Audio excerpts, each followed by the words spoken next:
Hey everybody, happy Independence Day. I want to relate a story about one of the critical events that preceded the American Revolution, which was the Boston Tea Party, which happened where I came from, up in Boston, of course. And the British East India Company was the most powerful corporation in human history. And it controlled trade between India, where the spices and teas came from, and the United States and Europe. And in the United States began sending from New England ships out on their own, and they began selling that tea and undercutting the British East India Company. So the British East India Company used its influence with the crown, and the king was an investor in the company, to create a tax on the American colonists, a tea tax. But the tea tax would only apply to teas that were sold by companies that were outside the purview of the British East India Company. So the British East India Company was exempt from the tea tax, and it forced the merchants, it lost them a lot of money in New England, and it forced them to buy their tea from this corrupt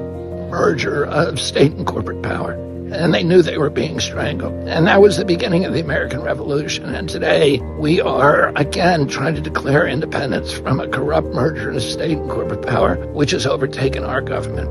So I'm going to give you a challenge. If you go to Kennedy24.com, you go to local events and community events. You can find community events in your neighborhood on Independence Day. They could be parades or parties. Please get your favorite piece of Kennedy merch. Go and attend that event and make a video just like the one I'm making now that says, wearing your Kennedy merch, that says, I declare my independence. I declare my independence.